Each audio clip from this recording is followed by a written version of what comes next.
मुख्यमंत्री तीर्थयात्रा योजनेला सुरुवात झालेली आहे। कोल्हापुरातून पहिली ट्रेन अयोध्येला रवाना होणार आहे।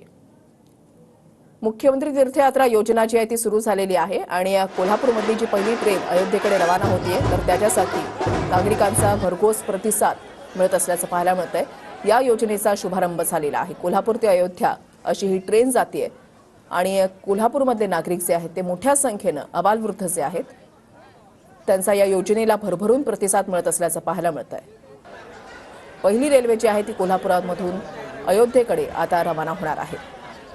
मुख्यमंत्री तीर्थयात्रा योजनेचा आज शुभारंभ होतोय।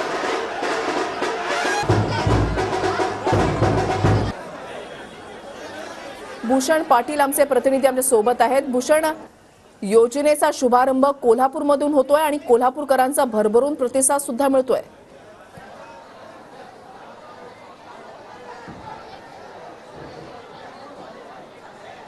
नक्कीच मुख्यमंत्री तीर्थदर्शन योजनेचा आज शुभारंभ होतोय आणि या योजनेअंतर्गत अयोध्येला जाणारी राज्यातली पहिली रेल्वे आज कोल्हापुरातून अयोध्येसाठी रवाना होणार आहे। आपण बघू शकतो या योजनेचे जे लाभार्थी आहेत ते मोठ्या संख्येनं कोल्हापूरच्या रेल्वे स्थानकामध्ये जमा झालेले आहेत। कोल्हापूरच्या 12 तालुक्यातून जवळपास 800 लाभार्थ्यांची निवड आहे ती करण्यात आलेली आहे आणि त्यानंतर आपण बघू शकतो आज ही रेल्वे जी आहे ती अयोध्येच्या दिशेने रवाना होणार आहे। थोड्याच वेळामध्ये पालकमंत्री हसन मुश्रीफ असतील त्याचबरोबर जिल्हा प्रशासनातील अधिकाऱ्यांच्या उपस्थितीमध्ये ही रेल्वे जी आहे ती रवाना होणार आहे। आपण बघू शकतो कशा पद्धतीने या ठिकाणी या सगळ्या लाभार्थ्यांचं स्वागत आहे ते करण्यात आलेलं आहे। त्यांना जय श्रीराम असलेला स्कार्फ असेल, त्यानंतर आपण बघतोय फुलांचा हार आणि एक माळ जपमाळ आहे ती देखील देण्यात आलेली आहे। अशा पद्धतीने प्रत्येक लाभार्थ्याचं स्वागत जे आहे ते रेल्वे स्थानकावर केलं जात असल्याचं आपल्याला पाहायला मिळतंय आणि एकूणच आपण बघतोय या सगळ्या ज्येष्ठ नागरिकांमध्ये या निमित्तानं उत्साहाचं वातावरण पाहायला मिळतंय। जय श्रीराम ची घोषणा